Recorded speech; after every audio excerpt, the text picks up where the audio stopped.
Gertrude, you be my Duchess. She was shamed and mocked at the Baron's garden party. The cold Duke shut it down and claimed her as his Duchess. The wine hit her dress before Gertrude Woodall saw it coming. Deep red spread across the white fabric like blood, staining everything. The garden went silent. Then the laughter started, sharp and cruel, echoing through the Baron's party. Women in silk gowns whispered behind their fans. Men smirked into their glasses. Gertrude stood frozen, hands pressed to her chest, heat crawling up her neck. She had no protector, no powerful name to hide behind. The Baroness stepped forward, eyes cold, ready to have her removed like trash from the lawn. That's when the air changed. Footsteps crunched on gravel, slow and deliberate. The crowd parted without being asked. Brian Brooks, the cold Duke himself, moved through them like a shadow, his black cloak billowing behind him. He didn't smile. He didn't explain. He stopped in front of Gertrude, removed his signet ring, and slid it onto her trembling finger. His voice cut through the silence like steel. One sentence that shocked every soul in that garden. But what he said next, what he did to the Baron, and why he chose her, that's the part you need to hear. Welcome to Forbidden Secret Love Chronicles. If you're ready for more stories where the unexpected happens, where the forgotten rise, and where the underdogs turn the game around, make sure to hit that subscribe button now. You don't want to miss what's coming next. And hey, drop a comment below, let me know where you're watching from and what's on your mind. Your thoughts are always welcome here, and I'd love to hear your take on tonight's story. Don't forget to like, share, and hit that notification bell so you never miss a moment of the drama, the revenge, and the secrets waiting to be uncovered. Welcome to the family. Now let's dive in. The Baroness moved closer, her pale pink gown pristine and perfect, every detail calculated. She tilted her head, studying the wine stain spreading across Gertrude's dress like she was examining a ruined painting. Her smile didn't reach her eyes. "Oh dear," the Baroness said, loud enough for everyone to hear. "How unfortunate. Wine and white silk never do recover, do they?" The circle of women tightened around Gertrude. Lady Pemberton stepped forward, her fan snapping open with a crisp sound that made Gertrude flinch. "Perhaps she thought the color would suit her," Lady Pemberton said. "Red does draw attention after all." Laughter rippled through the group, polite and vicious. Gertrude's hands trembled against her chest. She wanted to speak, to defend herself, but her throat had closed. The stain felt like it was burning through the fabric, marking her as something dirty, something wrong. "I didn't," Gertrude started, but her voice came out weak, barely audible. "Didn't what?" the Baroness interrupted smoothly. "Didn't mean to make such a spectacle. Of course you didn't, dear. But intentions hardly matter when the result is so visible." Gertrude scanned the faces around her, searching for someone who might step forward, someone who might say it wasn't her fault. She found only turned heads and averted eyes. Miss Caroline, who had shared tea with her just last week, suddenly became fascinated with the roses behind her. Lord Ashford, who had danced with her at the last ball, cleared his throat and walked away. Even Mrs. Hartley, her own neighbor, adjusted her shawl and pretended not to notice. The isolation hit her harder than the wine had. These people weren't her friends. They never had been. They were vultures in silk, waiting for someone to fall so they could pick the bones clean. "I think," the Baron said, stepping into the circle, "that it would be best if Miss Woodall took her leave. She's clearly distressed, and we wouldn't want to prolong her embarrassment." His tone was gentle, but his eyes were cold. This wasn't concern, this was removal. Gertrude felt her chest tighten. Being asked to leave meant more than just going home. It meant being marked, being labeled as someone who didn't belong. The Ton would remember this. They always did. "Yes," the Baroness agreed, touching the Baron's arm lightly. "Perhaps it's for the best. Some people simply aren't suited for these gatherings. No shame in knowing one's place." The words landed like stones. Gertrude's vision blurred at the edges. Heat crawled up her spine, not from embarrassment anymore, but from something darker. Anger, shame, the crushing weight of being seen as less than, as unworthy, as someone who deserved to be laughed at and dismissed. She opened her mouth to respond, though she had no idea what she would say. Then, the air shifted. The change was subtle at first. A pause in conversation, a glance toward the garden entrance. Then the silence spread like ice cracking across a frozen lake. Gertrude felt it before she saw anything. The tension pulled tight, the atmosphere fractured, and suddenly the mockery didn't matter anymore, because something far more dangerous had arrived. Footsteps. Slow, deliberate, unhurried. Gravel crunched under boots that sounded too heavy, too certain. The crowd turned as one, bodies shifting, making space without being told to. Gertrude lifted her head, blinking away the sting in her eyes, and saw him. Brian Brooks, the cold Duke. He moved through the garden like he owned it, like he owned everything. His dark navy coat fit perfectly across his shoulders, gold buttons gleaming in the afternoon light. The black cloak that hung from his shoulders billowed slightly with each step, giving him the appearance of a shadow made solid. His face was all sharp lines and controlled power.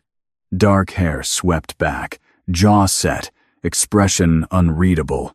He didn't smile. He didn't acknowledge anyone.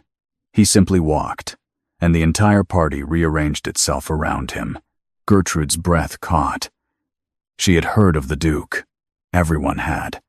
He was the kind of man people whispered about, the kind of man mothers warned their daughters to avoid. Not because he was cruel, but because he was untouchable, cold, distant. A man who commanded rooms without raising his voice, who ended careers with a single word. What was he doing here?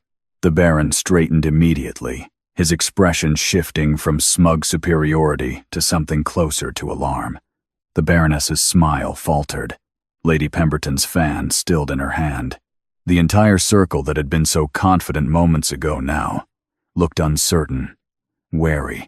Brian Brooks didn't stop walking until he was standing directly in front of Gertrude, close enough that she could see the exact color of his eyes, dark, intense, focused entirely on her face. Not on the stain, not on the crowd, on her. The silence stretched. No one moved. No one spoke. Gertrude felt exposed in a way that had nothing to do with humiliation. His gaze traveled over her slowly, assessing, and she felt something sharp and electric settle in her chest. He wasn't judging her. He was studying her, like she was the only thing in the garden that mattered. "Miss Woodall," he said, and his voice was low, controlled, absolutely certain. Not a question. A statement. Gertrude swallowed hard. "Your Grace." He didn't respond immediately. Instead, he turned his head slightly, just enough to glance at the Baron. The look lasted only a second, but it was enough. The Baron went pale. "Your Grace," the Baron said quickly, stepping forward with a forced smile. "We didn't expect you. What an honor to—" "You were saying something," Brian interrupted, his tone flat. "About Miss Woodall taking her leave." The Baron froze. The words hung in the air like a noose. The garden had gone so quiet that Gertrude could hear the rustle of leaves, the distant chirp of a bird, the rapid thud of her own heartbeat. Well, yes, Your Grace," the Baron stammered. "There was a small incident, nothing serious, but we thought it might be best if—" "Who spilled the wine?" The question was simple, direct. But it cut through every excuse the Baron had been preparing. Gertrude saw him falter, saw the Baroness glance away, saw Lady Pemberton take a small step backward. "It was an accident," the Baroness said smoothly, recovering faster than the others. "A clumsy waiter. These things happen at large gatherings." Brian's gaze shifted to her. The Baroness held his stare for exactly 3 seconds before looking down. Gertrude had never seen anyone make the Baroness back down before. An accident, Brian repeated slowly. And your response was to humiliate the victim of this accident in front of your guests. It wasn't a question. It was an accusation. The Baroness opened her mouth, then closed it. No words came. Brian turned back to Gertrude. His expression didn't soften, but something in his eyes changed. A flicker of something she couldn't name. Recognition, maybe. Or determination. He reached into his coat, slow and deliberate, and pulled out a ring. The signet ring. Heavy, dark metal with the Duke's crest engraved on the surface. The symbol of his house, his authority, his bloodline. Gertrude's breath stopped. Your hand, he said. She stared at him. What? Your hand, Miss Woodall. Gertrude's mind went blank. She couldn't process what was happening. The crowd around them had gone completely still, frozen like statues in a garden that suddenly felt unreal. She lifted her hand without thinking, fingers trembling, palm up. Brian took her hand in his. His grip was firm, warm, steadying. He slid the ring onto her finger slowly, deliberately, making sure everyone saw. The metal was heavy, foreign, but it fit perfectly. Then he spoke, and his voice carried across the entire garden. An insult to Miss Woodall is an insult to me. She is under my protection now. Anyone who harms her, mocks her, or seeks to diminish her in any way will answer directly to the Duke of Brooks. And let me be clear. He paused, his gaze sweeping over the crowd, landing on the Baron, the Baroness, every single person who had laughed. I do not forgive insults. The garden erupted. Not in sound, but in energy. Shock rippled through the crowd like a physical force. Gasps, whispers, wide eyes. The Baron looked like he'd been struck. The Baroness had gone completely white. Lady Pemberton actually stumbled backward, her fan clattering to the ground. Gertrude couldn't breathe. The ring burned on her finger, heavy and impossibly real. She looked up at Brian, searching his face for answers, for explanations, for anything that made sense. He met her gaze, and for a moment, just a moment, his expression softened, not into kindness exactly, but into something that felt like acknowledgement. You will leave with me, he said quietly, meant only for her. Now, it wasn't a request. It was a command. But Gertrude found herself nodding anyway, because staying here, in this garden, surrounded by people who had torn her apart without hesitation, felt impossible now. Brian offered his arm. Gertrude took it, her hand shaking as she placed it on his sleeve. The fabric was soft, expensive, and beneath it she could feel the strength in his arm, solid and unyielding. They walked together through the garden. The crowd parted like water, bodies pressing back, eyes following every step. No one spoke, no one dared. Gertrude kept her chin up, even though her legs felt weak, even though her heart was hammering so hard she thought everyone could hear it. Behind them, she heard the Baron trying to recover, his voice too loud, too desperate. Your Grace, if I may just explain. Brian didn't turn, didn't slow, didn't acknowledge the words at all. The Baron's voice died mid-sentence. At the garden entrance, a black carriage waited. Sleek, polished, with the Duke's crest painted on the door in silver.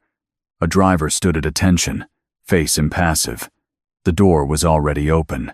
Brian released her arm and gestured for her to enter. Gertrude climbed inside, her stained dress catching slightly on the step. The interior was dark leather and polished wood, smelling faintly of smoke, and something rich she couldn't identify. She sank into the seat, her entire body trembling now that she was out of sight. Brian followed her in, settling across from her with controlled ease. The door closed. The carriage lurched forward, and just like that, the Baron's garden disappeared behind them. Silence filled the space between them, heavy, electric. Gertrude stared at the ring on her finger, trying to make sense of what had just happened. She opened her mouth to speak, but no words came. What could she possibly say? "You don't have to speak," Brian said, his voice cutting through her spiraling thoughts. "Not yet." She looked up at him. His expression was unreadable, but his eyes were still focused on her, watching her with that same intense attention that made her feel seen in a way that was both terrifying and strangely comforting. "Why?" she managed finally, the word barely more than a whisper. "Because you deserved better than what they gave you." The answer was simple. Too simple. Gertrude shook her head slightly. "You don't even know me." "I know enough." "That's not an answer." Brian leaned back slightly, studying her. "You want the full truth?" "Yes." "Then you'll have it. But not here. Not now. First, you need to understand what you've just agreed to." "I didn't agree to anything," Gertrude said, finding her voice again, finding a spark of the anger that had been buried under humiliation. "You put a ring on my finger and declared me under your protection without asking." "I did." "That's not fair," Brian interrupted. "No, it's not. But neither is what they did to you. And if I had asked, if I had given you time to think, to question, to refuse, they would have destroyed you before you left that garden. I didn't give you a choice, because they didn't deserve the courtesy of one." Gertrude's breath caught. She wanted to argue, to push back, but the truth in his words settled over her like a weight. He was right. The Baron had been ready to cast her out. The Baroness had been sharpening her knives. Without intervention, Gertrude would have left that party as nothing, as no one. Now she was wearing a duke's ring. The carriage rolled through the streets, wheels clattering over cobblestones. Gertrude watched the city pass by through the window, familiar buildings looking strange now, distant. Everything had changed in the span of minutes. Her life, her future, her entire identity had been rewritten by a man she didn't know, in a garden full of people she had thought were her peers. "What happens now?" she asked quietly. "Now," Brian said, "you come to my estate. You rest. You recover. And tomorrow, we discuss terms." "Terms? You think this is permanent?" He raised an eyebrow. "You think I'd bind you to me without giving you a choice eventually?" Gertrude blinked. "You just said you didn't give me a choice. I didn't give you a choice in the garden, because time was a weapon against you. But here, now, in private, you will always have a choice.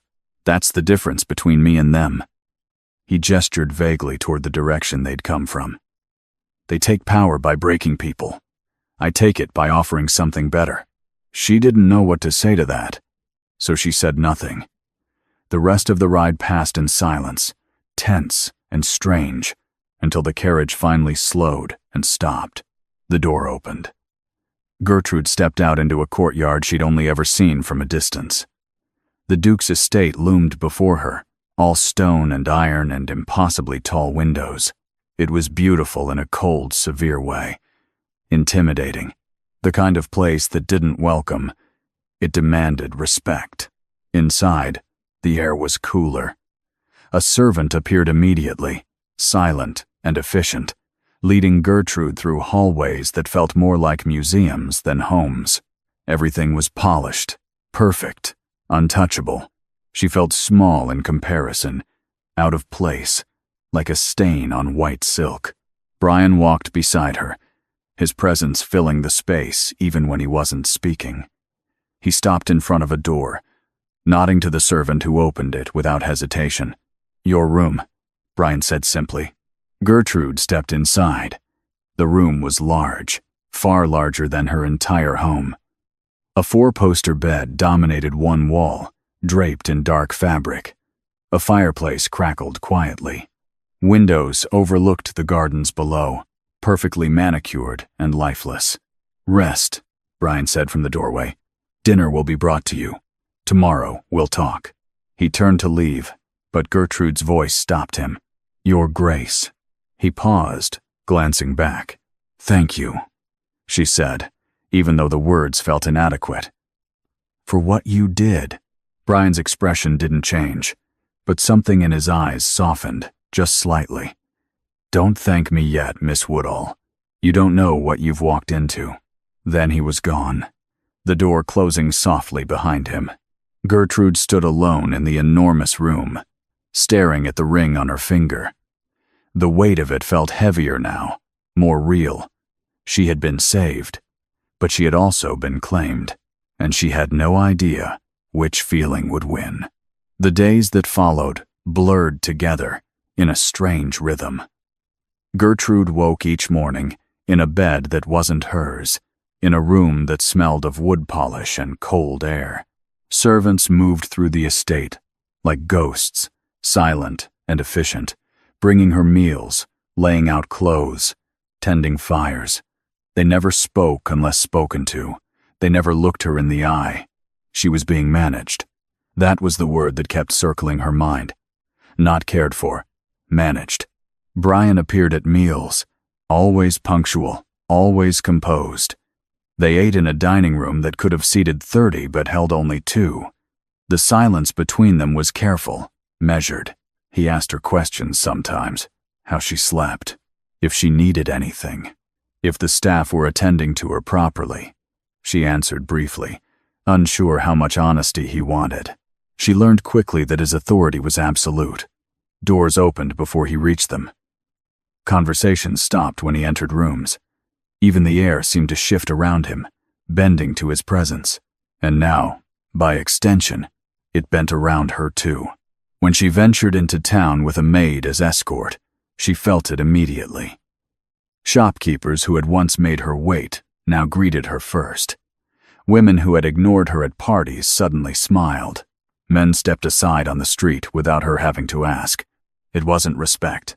It was fear. Fear of the name she now carried, the protection she now wore like armor.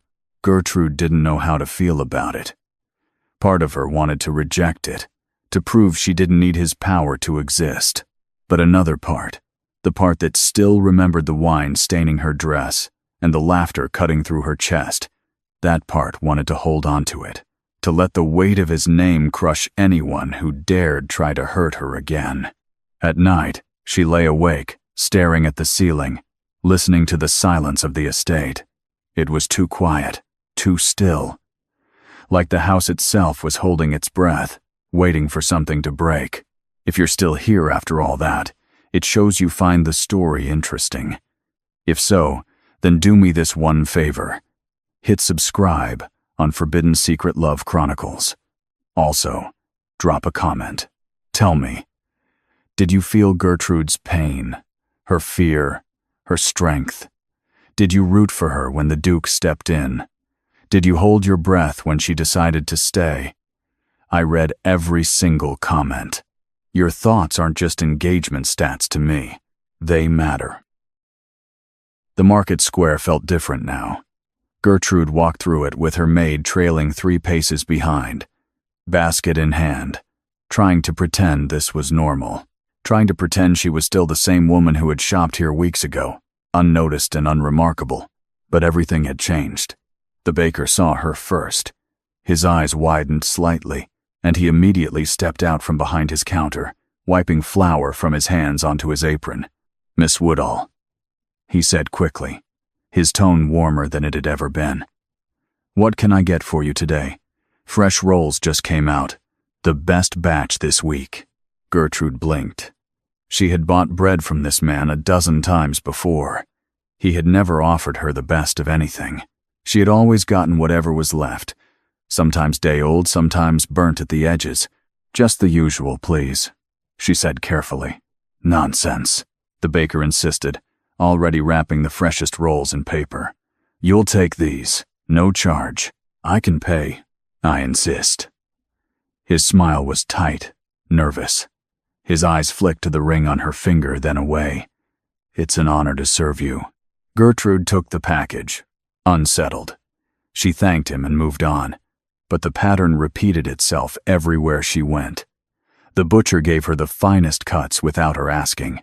The fabric merchant unrolled his best silks before she even approached his stall. Women who had once brushed past her now stepped aside, clearing the path, their eyes following her with something between curiosity and caution. She wasn't invisible anymore. She was heavy, weighted with significance she hadn't earned, carrying gravity that belonged to someone else. The maid leaned in slightly as they walked. "They respect you now, miss. They fear him." Gertrude corrected quietly. "Is there a difference?" Gertrude didn't answer. She wasn't sure there was. By the time they returned to the estate, her arms were full of goods she hadn't asked for, gifts pressed into her hands by merchants who wanted to be remembered favorably. She set everything down in the entrance hall, feeling exhausted in a way that had nothing to do with walking. A servant appeared immediately, gathering the packages without a word. Gertrude watched them disappear down the corridor, then turned toward the stairs. She needed to be alone, to think, to process what her life had become. But a voice stopped her. "Miss Woodall." She turned. Brian stood in the doorway of his study, still dressed in the dark, formal clothes he always wore. His expression was unreadable, but his eyes tracked her movements with that same focused attention that made her feel exposed. "A moment," he said. "Not a question." Gertrude followed him into the study. The room was exactly what she expected. Dark wood, floor-to-ceiling bookshelves, a massive desk covered in papers. A fire burned low in the hearth, casting shadows across the walls. Brian closed the door behind them. The click of the latch felt final. "You went into town," he said. "I did. How was it?" Gertrude hesitated. She could lie, tell him it was fine, that nothing had changed. But something in his gaze told her he already knew the truth. "Different," she said finally. "People treat me differently now. Better or worse?" "Better. I don't know yet." Brian nodded slowly, as if he'd expected that answer. He moved to the desk, leaning against it casually, arms crossed. The posture was relaxed, but his eyes remained sharp. "You'll get used to it," he said. "The weight of a name, the way it changes how people see you. Is that what happened to you?" "Yes." The answer was simple, honest. Gertrude studied him, trying to see past the control, past the coldness everyone whispered about. "Do you like it? Being feared?" "I don't need to like it," Brian said. "It's effective. Fear keeps people honest in ways kindness never does. That's a lonely way to live." Something flickered in his expression. Not anger, but something sharper. "You think I'm lonely? I think you've made yourself untouchable," Gertrude said carefully. "And untouchable is just another word for alone." The silence that followed was heavy. Brian's gaze didn't waver, but she saw the tension in his jaw, the slight tightening of his shoulders. She had hit something true, something he didn't want examined. "You're perceptive," he said finally. "You're avoiding the point." "I am." He pushed off the desk, moving closer. Not threatening, but deliberate. "But since you're so determined to dig, I'll tell you something true. I'm not lonely because I chose to be. I'm lonely because no one ever bothered to look past what I could do for them. Until you." Gertrude's breath caught. "What?" "You heard me. I don't understand." Brian stopped a few feet away, close enough that she could see the exact color of his eyes in the firelight. Dark, intense, unwavering. "I've been watching you, Miss Woodall, for months, long before that garden party." The world tilted slightly. Gertrude stared at him, trying to process what he was saying. "Watching me?" "Yes." "Why?" "Because you were different," Brian said simply. "You went to their parties, wore their clothes, played their games, but you never belonged. Not really. I saw you stand in corners trying to disappear. I saw you flinch when they laughed, even when the joke wasn't about you. I saw you survive them without becoming them. That's rare." Gertrude's heart was pounding now. "So you what? Decided to claim me like some kind of prize?" "No." His voice was firm, cutting through her rising anger. "I decided to protect you, because no one else would, and because I knew what they'd do to you eventually. They destroy anything that doesn't fit their mold. I wasn't going to let them destroy you." The honesty in his words hit her harder than she expected. She wanted to be angry, wanted to accuse him of arrogance, of playing God with her life. But beneath the anger was something else: relief, gratitude, the terrifying realization that he was right. "You still didn't ask," she said quietly. "I know." Brian's expression softened, just slightly. "And I'm sorry for that. But I'm not sorry for what I did." The restraint between them was palpable now, thick and electric. Gertrude felt it pulling at her, scraping at her nerves, making it hard to breathe. She wanted to step back, to put distance between them, but her feet wouldn't move. "What do you want from me?" she asked, her voice barely above a whisper. "Nothing you're not willing to give." "That's not an answer. It's the only one I have right now." The fire crackled. The room felt smaller, warmer, suffocating in a way that had nothing to do with temperature. Gertrude forced herself to take a breath, to break the moment before it consumed her. "I need to think," she said. Brian nodded. "Then think. Take all the time you need." She turned and left the study, her legs shaking slightly as she climbed the stairs to her room. Once inside, she closed the door and leaned against it, heart racing. He had been watching her. For months. Seeing her in ways no one else had bothered to. And instead of feeling violated or frightened, she felt something far more dangerous. She felt seen. The days passed slowly after that. Dinners became quieter, heavier with things neither of them said. Brian didn't push, didn't demand explanations or decisions. He simply existed beside her, a constant presence that was both comforting and maddening. Gertrude tried to settle into the routine, tried to convince herself this was her life now. But the unease lingered, a quiet hum beneath everything. Then the threat returned. She was in the market again, this time alone. The maid had fallen ill, and Gertrude had insisted on going herself. She needed air, needed space, needed to feel like a person instead of a symbol. She was examining fabric at a merchant's stall when she heard the voice. Well, look who's risen above her station." Gertrude froze. She knew that voice, turned slowly and found herself face to face with Lord Hendrik, a man who had courted her briefly 2 years ago before deciding she wasn't worth the effort. He stood with 2 other men, all of them dressed in expensive coats, all of them wearing the same smug expression. "Lord Hendrik," Gertrude said evenly. "Miss Woodall," he said, his tone mocking. "Or should I call you something else now? I hear you've managed to attach yourself to the Duke. Quite the accomplishment for someone of your background." The merchant went still. Other shoppers nearby slowed, sensing trouble. "I'm not interested in conversation," Gertrude said, turning back to the fabric. "Of course not," Hendrik continued, stepping closer. "Too good for us now, aren't you? Wearing his ring like it makes you something more than what you are. A charity case. A pity project." Heat crawled up Gertrude's spine. She kept her voice calm. "Move along, Lord Hendrik." "Or what?" He laughed, and his friends joined in. "You'll tell the Duke? You think he cares about you? Men like him don't marry women like you for love, sweetheart. They do it for amusement. And when he's bored, you'll be right back where you started. Alone. Unwanted. Nothing." The words hit harder than they should have. Gertrude felt her hands tremble. She wanted to respond, to fight back, but the old fear crept in.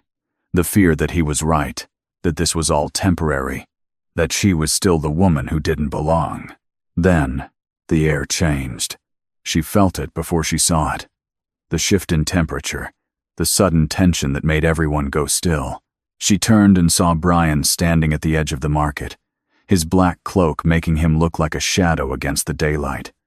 His expression was calm, terrifyingly calm.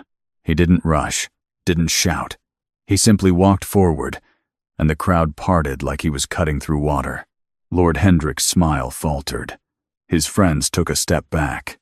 Brian stopped directly in front of Hendrik, close enough that the man had to tilt his head back slightly to meet his eyes. "Repeat what you just said," Brian said quietly. Hendrik's face went pale. "Your Grace, I was just..." Repeat it. The command was soft, but it carried weight that made Hendrik visibly swallow. I didn't mean. You did. Brian's voice didn't rise, didn't change tone. It stayed perfectly level, perfectly controlled. You meant every word. So say it again. To my face, Hendrik stammered, words failing him.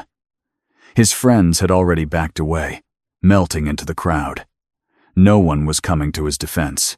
I thought not, Brian said. He turned slightly, addressing the entire market without raising his voice.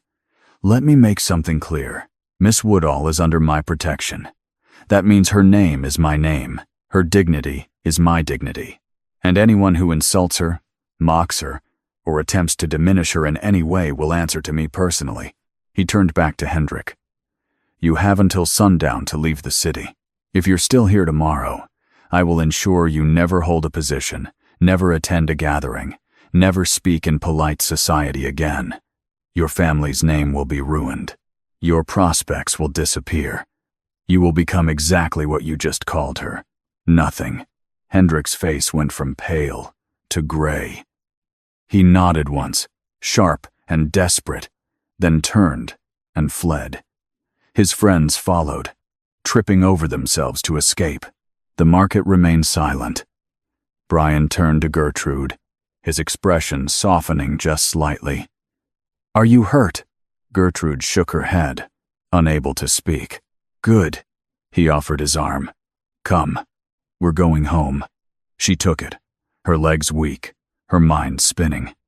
As they walked through the market, she felt the weight of his protection again. But this time, it felt different. Not like armor, like a shield held by someone who would actually use it. Back at the estate, Brian led her to the study. He poured her a glass of brandy without asking, pressing it into her hands. Drink. She did. The liquid burned, but it steadied her. I'm sorry, Brian said after a moment. Gertrude looked up. For what? For not being there sooner. You can't be everywhere. I should have been. His jaw tightened. I promised you protection. I failed. You didn't fail, Gertrude said firmly. You stopped it. You ended it. Brian studied her for a long moment. Then he moved closer, sitting in the chair across from her. Gertrude. It was the first time he'd used her first name. The intimacy of it made her chest tighten. I need to tell you something, he continued, and I need you to listen carefully. She nodded. This arrangement between us, the ring, the protection, it was meant to be temporary, a way to save you from immediate danger, while giving you time to decide what you wanted. He paused, something flickering in his eyes. But I can't do temporary anymore. Gertrude's breath caught. What are you saying? I'm saying I want you to stay. Not because you're obligated, not because you're afraid of what happens if you leave, but because you choose to. Why? Because you see me, Brian said simply. Not the title, not the power. Me. And I see you. The woman who survived a garden full of vultures and came out stronger. The woman who challenges me. Who doesn't flinch when I give orders. Who looks at me like I'm a person instead of a weapon. He leaned forward slightly. I want you here, Gertrude. As my duchess. As my wife. As my equal. But only if you want it too. The room felt impossibly small. Gertrude's heart pounded so hard she thought it might break through her ribs. She could leave. He was giving her the choice he'd taken away in the garden. She could walk out of this estate, return to her old life, try to rebuild what she'd lost. But when she thought about leaving, when she pictured life without this strange, intense, dangerous man, all she felt was emptiness. I want to stay, she said quietly. Brian's expression shifted. Not into a smile, but into something deeper. Relief. Hope. You're sure? I'm sure. He stood slowly, moving closer. He reached out, taking her hand gently, his thumb brushing over the ring he'd placed there weeks ago. Then stay. Stay where the danger is. Stay where I am. And I promise you, no one will ever make you feel small again. Gertrude looked up at him, at the man who had shattered her world and rebuilt it into something stronger. I believe you. The wedding was quiet. No grand ceremony, no garden full of guests. Just the two of them in a small chapel, speaking vows that felt more like promises than tradition. Brian's hand was steady when he slid the second ring onto her finger, the wedding band settling beside the signet ring like it had always belonged there. Afterward, life shifted again. Not dramatically, but in small, meaningful ways. Brian's coldness thawed in private, his control giving way to something warmer when they were alone. He touched her more, reached for her hand at dinner, stood closer when they spoke. The restraint between them eased into something easier, something that felt like trust. Months passed. The estate became a home instead of a prison. Servants smiled at her now, not out of fear, but out of genuine respect. The Tun learned quickly that insulting the Duchess meant facing the Duke's wrath, and the whispers that had once mocked her became whispers of admiration. When Gertrude discovered she was carrying his child, Brian's reaction was immediate. He pulled her close, his arms wrapping around her with a fierceness that took her breath away. "You're sure?" he asked, his voice rough. "I'm sure." He kissed her forehead, her cheeks, her mouth, the control he always maintained cracking just enough to show her what lay beneath. "You've given me everything," he said quietly. "Everything I didn't know I needed." The child arrived in spring. A son, strong and loud, with his father's dark hair and his mother's eyes. Brian held him with the same careful intensity he brought to everything, staring down at the tiny face like it held the secrets of the universe. "He's perfect," Brian said. "He's ours," Gertrude corrected. Brian looked at her, and for the first time since she'd met him, she saw his eyes shine with something that looked like tears. "Ours," he agreed. Power, Gertrude realized, wasn't about how many people feared you or how many doors opened when you walked through them. Power was protection that no longer needed an audience. It was the quiet moments in a nursery, watching a man who terrified the world hold his son like he was made of glass. It was knowing that no one would ever hurt her again, not because they were afraid of consequences, but because she had someone who would burn the world down before letting harm reach her. She had been shamed in a garden, mocked and humiliated, and left with nothing. Now she stood in an estate that was hers, with a husband who saw her and a child who would grow up knowing he was loved fiercely and without condition. The stain on her dress had been washed away, but the strength it had revealed would stay forever. Before you go, I want to ask you something. Did this story move you? If it did, then you understand what Forbidden Secret Love Chronicles is all about. This channel isn't just about stories. It's about showing you that the forgotten can rise, that the shamed can become powerful. That love, real love, doesn't always look pretty, but it's always worth fighting for. If you enjoyed Gertrude and Brian's story, if you want more tales of underdogs turning their pain into power, of revenge served cold, of secrets that change everything, then I need you to do something for me right now. Hit that subscribe button. Right now. Also, hit that notification bell so you never miss a moment. Because the next story might be even better than this one. The next character might be even stronger. The next twist might leave you breathless. You're not just a viewer here. You're family.